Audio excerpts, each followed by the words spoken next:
क्या आपने कभी बिना कारण अचानक मन में शांति महसूस की है? क्या कभी ऐसा हुआ है कि जिस इच्छा को लेकर आप महीनों से परेशान थे, उसके बारे में सोचते ही मन भारी नहीं बल्कि हल्का हो गया?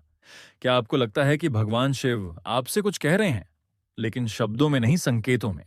अगर इन सवालों में से किसी एक का जवाब भी यहाँ है, तो यह शिव वाणी आपके लिए है। क्योंकि शास्त्र कहते हैं कि जब मनोकामना पूरी होने का समय निकट आता है, तो शिव पहले संकेत देते हैं, परखते हैं और फिर कृपा बरसाते हैं। आज हम बात करेंगे उन संकेतों की जो बताते हैं कि आपकी मनोकामना अब केवल इच्छा नहीं रही, वह फल बनने वाली है। लेकिन याद रखिए, ये संकेत हर किसी को नहीं दिखते, केवल उसी को दिखाई देते हैं जो भीतर से तैयार हो चुका हो। इस वीडियो को अंत तक जरूर सुनना, क्योंकि जो ऊर्जा अंत में तुम्हें मिलेगी, वह तुम्हारे जीवन का रुख बदल देगी। और अगर तुम पहली बार ब्रह्मांड की भक्ति पर आए हो, तो चैनल को सब्सक्राइब कर लो, ताकि शिव वाणी सीधे तुम्हारे हृदय तक पहुंचे। और कमेंट में लिखो, जय शिव शंभु। भगवान शिव इच्छाओं को ऐसे ही पूरा नहीं करते। वह पहले देखते हैं कि भक्त की चेतना उस फल को संभालने योग्य हुई या नहीं। इसीलिए कई बार हम कहते हैं कि हमने पूजा भी की, व्रत भी रखा, नाम भी जपा, फिर भी मनोकामना पूरी क्यों नहीं हुई? कारण यह नहीं कि शिव सुनते नहीं हैं। कारण यह है कि अभी संकेतों की प्रक्रिया शुरू नहीं हुई है। जब शिव संकेत देना शुरू करते हैं, तो समझ लीजिए कि निर्णय हो चुका है, केवल समय शेष है। और यही संकेत आज हम समझने जा रहे हैं। पहला संकेत शुरू होने से पहले एक सत्य समझ लीजिए। जब मनोकामना पूरी होने वाली होती है, तो जीवन में बाहर से कम और भीतर से ज्यादा बदलाव होने लगते हैं।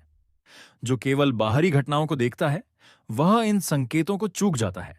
लेकिन जो अपने मन, भाव और चेतना पर ध्यान देता है, वह समझ जाता है कि शिव की कृपा अब दूर नहीं है। पहला संकेत है मन का अचानक शांत हो जाना। आपने देखा होगा कि जब कोई इच्छा अधूरी होती है, तो मन बार बार उसी के बारे में सोचता है। दिन में, रात में, पूजा करते समय, सोते समय। लेकिन जब वही इच्छा पूरी होने के निकट होती है, तो मन आश्चर्यजनक रूप से शांत होने लगता है। आप उस इच्छा के बारे में सोचते हैं, लेकिन बेचैनी नहीं होती, डर नहीं लगता। ये शांति आलस्य नहीं है, ये समर्पण की अवस्था है। शिव पुराण में कहा गया है कि जब भक्त की इच्छा शिव को स्वीकार हो जाती है, तो पहले भक्त के मन से छटपटाहट हटाई जाती है, क्योंकि अधीर मन फल का भार नहीं उठा सकता। इस अवस्था में कई लोग गलती कर बैठते हैं। वे सोचते हैं कि शायद अब इच्छा ही खत्म हो गई। लेकिन सच ये है कि इच्छा खत्म नहीं होती, उसका बोझ खत्म होता है। शिव भक्त को यह संकेत देते हैं कि अब चिंता तुम्हारी नहीं है, तुमने जो करना था कर भी है लिया, अब कार्य मेरा है। अगर आपके साथ भी ऐसा हो रहा है कि आप उसी मनोकामना के बारे में शांत हो गए हैं, तो यह पहला संकेत है कि प्रक्रिया शुरू हो चुकी है। दूसरा गहरा संकेत इसी से जुड़ा हुआ है।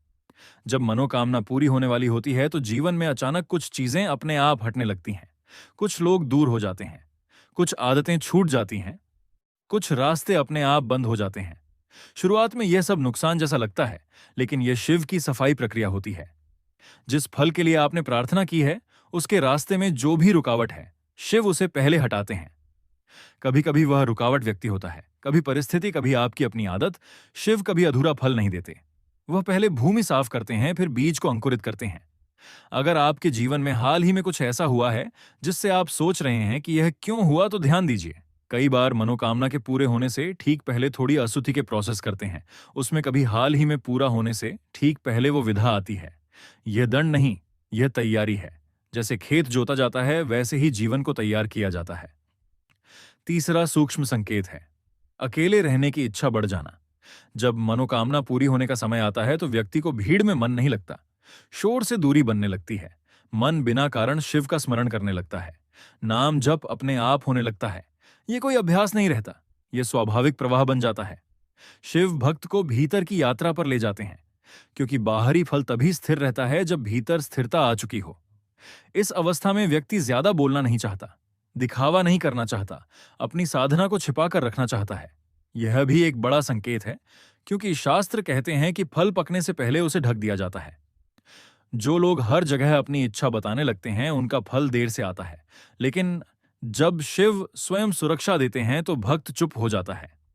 अब यहां एक महत्वपूर्ण बात समझिए, ये संकेत एक साथ भी आ सकते हैं और अलग अलग भी। हर भक्त की यात्रा अलग होती है, लेकिन इनका मूल भाव एक ही है, भीतर का शुद्धिकरण। जब भीतर शुद्ध होता है, तो बाहर का फल अपने आप आता है। इसलिए शिव भक्त फल के पीछे नहीं भागता, वह संकेतों को समझता है।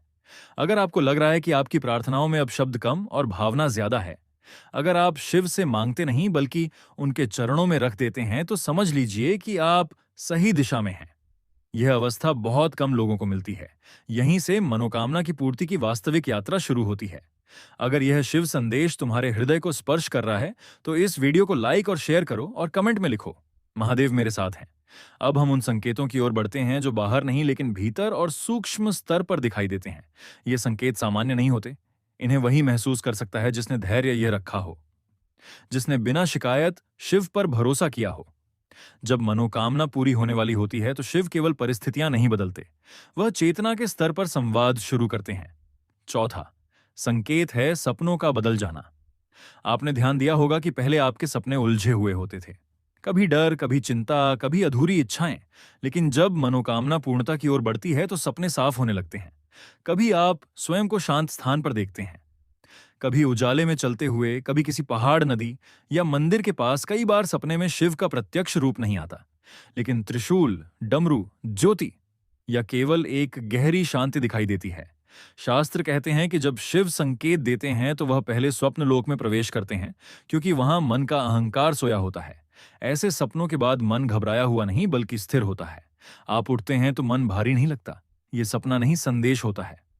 बहुत से लोग इसे साधारण समझकर छोड़ देते हैं, लेकिन ध्यान रखिए, मनोकामना की पूर्ति से पहले चेतना को आश्वस्त किया जाता है। अगर आपके सपने हाल ही में बदले हैं तो यह संकेत बहुत महत्वपूर्ण है। पांचवा संकेत है अचानक संयोगों का बढ़ जाना। संयोग वे घटनाएं होती हैं जो तर्क से नहीं समझाई जा सकती। आप जिस विषय के बारे में सोचते हैं वही बात किसी के मुख से सुनाई दे जाती है। आप जिस नाम का स्मरण करते हैं वही कहीं लिखा हुआ दिख से हो रही है, जाता है। आप बिना किसी योजना के किसी मंदिर के सामने पहुंच जाते हैं। यह सब साधारण नहीं है। शिव पुराण में कहा गया है कि जब फल निकट आता है तो शिव संकेतों को चारों ओर बिखेर देते हैं ताकि भक्त का विश्वास अडिग हो जाए। संयोग इसलिए आते हैं ताकि मन में उठने वाला संशय समाप्त हो, क्योंकि अंतिम समय में मन सबसे ज्यादा परीक्षा लेता है। यही वह समय होता है जब व्यक्ति सोचता है कि शायद अब कुछ नहीं होगा, लेकिन तभी शिव छोटे छोटे संकेत देकर कहते हैं, देखो मैं यहां हूं। अगर आपके जीवन में अचानक ऐसे संयोग बढ़ गए हैं तो समझिए कि शिव आपकी चेतना को मजबूत कर रहे हैं। छठा संकेत है आपकी प्रतिक्रिया का बदल जाना। पहले जो बात आपको क्रोधित कर देती थी, अब वह उतनी असर नहीं करती। पहले जो व्यक्ति आपको परेशान करता था, अब उसका प्रभाव कम हो गया है। यह कमजोरी नहीं है, यह ऊर्जा का संरक्षण है। जब मनोकामना पूरी कारा होने वाली होती है तो आपकी ऊर्जा व्यर्थ की प्रतिक्रियाओं से हटकर भीतर संचित होने लगती है। शिव आपको सिखाते हैं कि अब तुम्हें हर युद्ध नहीं लड़ना है। इस अवस्था में कई लोग सोचते हैं कि वे उदासीन हो रहे हैं, लेकिन यह उदासीनता नहीं, यह स्थिरता है। शिव भक्त को फल देने से पहले उसे संतुलित बनाते हैं, क्योंकि असंतुलित व्यक्ति को मिला फल भी दोहक बन जाता है। अगर आपको लग रहा है कि अब आप कम बोलते हैं, कम प्रतिक्रिया देते हैं, तो यह संकेत है कि भीतर कुछ बड़ा आकार ले रहा है। सातवां संकेत है नाम